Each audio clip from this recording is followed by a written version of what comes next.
The gathering storm, the great chamber of the Galactic Alliance floated in the emptiness between stars, a massive structure of crystal and metal that housed the last hope of 15 different species. Inside, the emergency council meeting was not going well. Representatives from across the galaxy sat around a circular table that pulsed with soft amber light, each alien face showing the same expression of defeat. Councillor Zefani of the Alterian Republic stood at the center, her blue skin pale with exhaustion. The Alterians were known throughout the galaxy for their wisdom and patience, but today Zefani looked like someone who had run out of both. Her silver eyes scanned the faces around the table as she spoke in a voice that carried the weight of impending doom. "The Vrex Empire has taken the Kepler sector," she announced, her words falling into the chamber like stones into still water. "That brings their total conquests to 847 star systems in just 2 years. Our military analysts estimate they will reach the Harmony worlds within 6 standard cycles." A collective shudder ran through the assembled representatives. The Harmony worlds were home to 3 billion peaceful beings who had never known war. They were farmers, artists, teachers, and healers. They had no weapons, no military, and no chance of defending themselves against the Vrex war machine. Commander Thixola of the Draknari warrior clans slammed his clawed fist on the table, making the crystal surface ring like a bell. The Draknari were 7 feet tall with scales like armor and teeth like daggers, but even they had been crushed by the Vrex advance. "We have lost 60% of our combined fleets," he growled, his reptilian voice full of bitter anger. "The Vrex don't just defeat us, they calculate our defeat before the battle even begins. They know exactly how many ships we will lose, how many of theirs will be destroyed, and they always make sure the numbers favor them." Around the table, other representatives nodded grimly. The Quillan hive mind spoke through their chosen voice, a being that looked like a walking tree with silver bark and glowing green leaves. "Our collective consciousness has run 1 million battle simulations," the Quillan said in a voice like wind through branches. "In every scenario, the Vrex achieve victory through mathematical superiority. They fight with pure logic. They feel no fear, no anger, no desperation. They simply calculate the most efficient way to destroy their enemies and execute that plan with mechanical precision. The ethereal collective's representative, a being of pure energy contained in a translucent humanoid shell, flickered brighter with distress. "Perhaps we should accept their terms of surrender," it said in a voice like distant music. "They claim they will allow conquered species to live as servants. Surely slavery is better than extinction." But Zefani shook her head, her silver hair flowing like liquid metal. "The Vrex Empire does not keep slaves," she said quietly. "They keep resources. When a species is no longer useful, they eliminate it. The Morganti tried to surrender 3 months ago. The Vrex accepted their surrender, took their technology and their ships, then turned their homeworld into a mining colony. 15 billion Morganti died in the conversion process." The chamber fell silent except for the soft hum of the station's life support systems. Each representative was thinking about their own people, their own worlds, and what would happen when the Vrex war machine finally reached them. Far from the council chambers, hidden in the shadow of a dead moon, something watched and listened. The ship was unlike anything the galaxy had ever seen. It was not as large as the massive Vrex battleships, or as elegant as the flowing Alterian vessels. It was angular and purposeful, built for function rather than beauty. Along its dark hull, the words "Defiant Thunder" were painted in bright yellow letters, and below that, in smaller text, "United Earth Navy." On the bridge of the human ship, Captain Elena Vasquez sat in her command chair, listening to the alien council through passive sensors that could detect their communications without being discovered. She was a woman in her 40s with short, black hair streaked with gray and dark eyes that had seen too many battles. She had served in the Earth Defense Forces for 20 years, fighting against raiders and pirates in the outer colonies, but she had never imagined she would find herself in the middle of an interstellar war. "Captain," said Dr. Marcus Chen from his station at the science console, He was a thin man with wire-rimmed glasses and the kind of mind that could solve complex problems, while most people were still figuring out what the problem was. I've been analyzing the Vrex battle records for the past 3 months. Their tactical doctrine is fascinating from a mathematical perspective. Lieutenant Sarah Kim, the ship's tactical officer, looked up from her weapons console. She was young, maybe 25, with keen eyes and quick reflexes that had earned her a place on humanity's first deep space exploration mission. Fascinating isn't the word I'd use, Doc. These Vrex have wiped out entire civilizations. Captain Vasquez held up a hand for silence. She had been listening to the Alien Council's discussion with growing anger. The idea of 3 billion innocent people being slaughtered because no one could figure out how to fight an enemy that treated war like a math problem made her blood boil. Humans had been fighting each other for thousands of years, and they had learned some hard lessons about war along the way. The most important lesson was that sometimes the side that should lose on paper was the side that won in reality. "Dr. Chen," she said, turning to face the scientist, "what exactly makes the Vrex so unbeatable?" Chen adjusted his glasses and pulled up a holographic display showing the Vrex fleet formations. "They fight with perfect mathematical precision, Captain. Every ship has a specific role. Every weapon is fired at the optimal moment. Every maneuver is calculated to achieve maximum efficiency. They never take unnecessary risks. They never waste resources. And they never let emotion influence their decisions. It's like fighting a computer that happens to be spread across 1,000 warships." Commander Jack Torres, the ship's executive officer, leaned back in his chair with a thoughtful expression.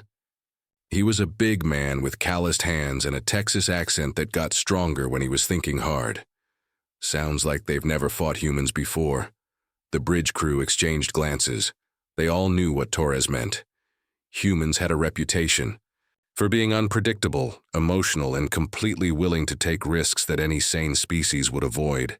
Earth's military history was full of impossible victories won by people who refused to accept that they were supposed to lose. "Captain," said Communications Officer Lisa Park, "we're getting a priority transmission from Earth Command. They want to know our status and our intentions." Vasquez considered for a moment. Earth Command was 47 light-years away. By the time they could send orders and receive a response, the Harmony worlds would be ash, and the Vrex would be moving on to their next target. Sometimes a captain had to make decisions based on what was right, rather than what was safe. "Send a message to Earth Command," she said finally. "Tell them we are about to make first contact with the Galactic Alliance and offer our assistance in defending civilian populations from hostile forces. Tell them we will file a full report when the situation permits." Dr. Chen looked worried. "Captain, we're just one ship. The Vrex have over 200 vessels in their assault fleet. The mathematics are not in our favor." Captain Vasquez stood up from her command chair, and for a moment the bridge was quiet, except for the soft hum of the ship's engines. When she spoke, her voice carried the same determination that had driven humans to explore the stars despite the dangers, the same stubborn refusal to give up that had carried her species through ice ages and plagues and wars. "Dr. Chen," she said, "you're absolutely right about the mathematics. But there's something the Vrex don't understand about humans. We're really terrible at math when it comes to war. We never seem to calculate the odds the same way everyone else does. We don't count ships or weapons or probability of success. We count the people we're trying to protect, and right now, that number is 3 billion. She turned to her crew. These brave men and women who had volunteered to travel farther from Earth than any human had ever gone before. Open a channel to the Galactic Alliance station.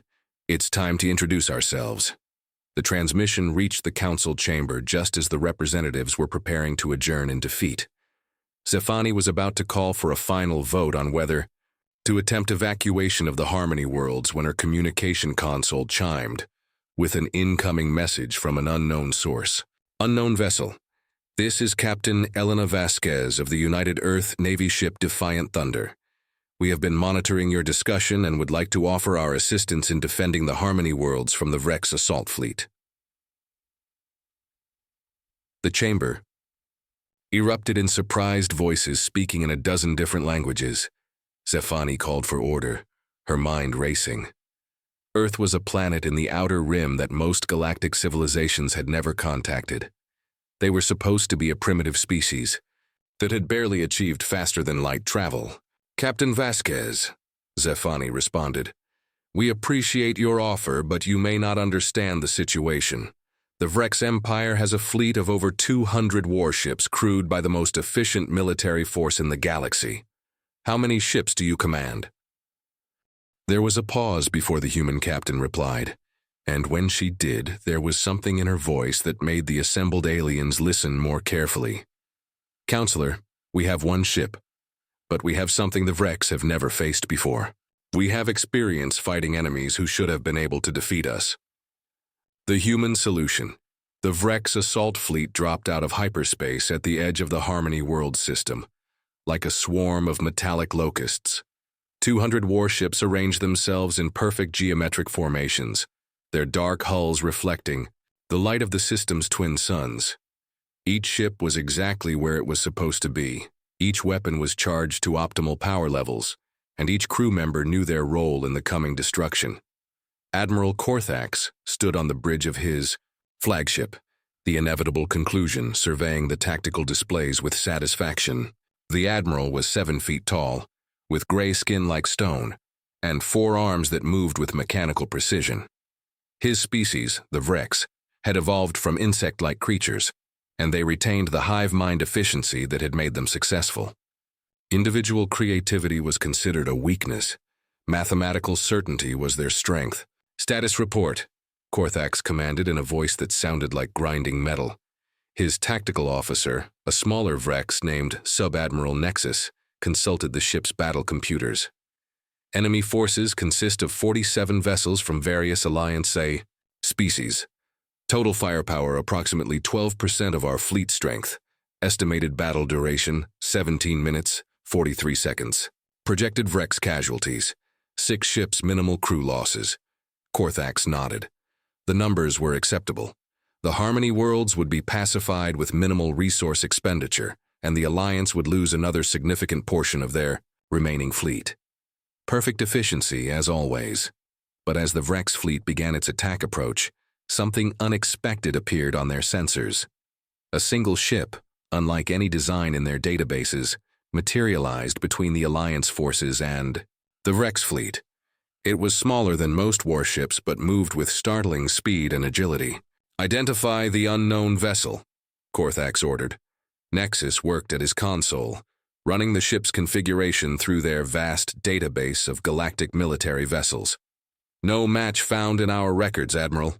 The ship appears to be of primitive construction, but energy readings are unusual." Before Korthax could respond, a transmission came through on the standard military frequency. The voice was female, speaking in Galactic Standard with an accent none of them had heard before. "This is Captain Elena Vasquez of the United Earth Navy. I am ordering you to withdraw from this system immediately and return to your own territory. The Harmony worlds are under the protection of the Galactic Alliance, and any attack on civilian targets will be met with appropriate force." The bridge of the inevitable conclusion fell silent for a moment. Then several Vrex officers began making a sound that could generously be called laughter, but sounded more like metal scraping against metal. "Unknown species," Korthax replied. "You command 1 vessel against our fleet of 200. Mathematics indicate your destruction is inevitable. Surrender now, and your crew will be given quick deaths rather than slow ones." The response came back immediately, and there was something in the human captain's tone that made the Vrex Admiral pause. "Admiral, you should know something about humans before you start this fight. We're really bad at math when it comes to war. We never seem to calculate the odds the same way everyone else does. We don't count ships or firepower. We count the people we're sworn to protect, and that number is currently 3 billion. On the bridge of the Defiant Thunder, Captain Vasquez looked at her crew with pride. They were scared. She could see it in their eyes, but they were also determined. Dr. Chen had been working around the clock to analyze Vrex tactical patterns. Lieutenant Kim had been modifying their weapons systems based on Alliance intelligence. Ports. Commander Torres had been drilling the crew on maneuvers that no sane military academy would ever teach. All stations battle ready, Vasquez commanded. Dr. Chen, are you ready to test your theory about Vrex psychology? The scientist nodded nervously. The Vrex fight like a computer program, Captain.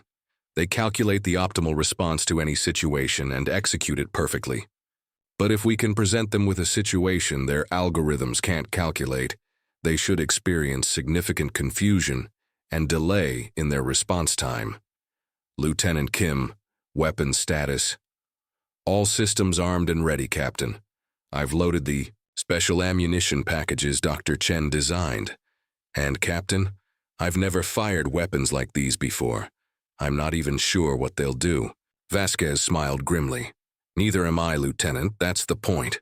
The first phase of the battle began exactly as the Vrex computers had predicted. The Alliance fleet moved into defensive positions around the 3 inhabited planets of the Harmony system. The Vrex fleet split into precise attack formations, each group targeting specific Alliance vessels with mathematical precision. Plasma beams and particle cannons lit up space as the two fleets engaged. But then the human ship did something that broke every rule of space combat that the Vrex had ever learned. Instead of staying with the Alliance fleet or attempting to flee, the Defiant Thunder accelerated directly toward the center of the Vrex formation at maximum speed. The human vessel is approaching at attack velocity, Nexus reported, his voice confused. This maneuver makes no tactical sense. They are flying directly into our concentrated firepower. Korthax watched his tactical display with growing puzzlement. 300 years of conquest. No enemy had ever done anything this suicidal. Ships were supposed to try to avoid damage while inflicting damage on others. Flying into the middle of a superior force was madness. All ships in attack formation 7. Target the human vessel. Destroy it immediately. 20 Vrex warships opened fire simultaneously, sending enough concentrated plasma energy to vaporize a small moon.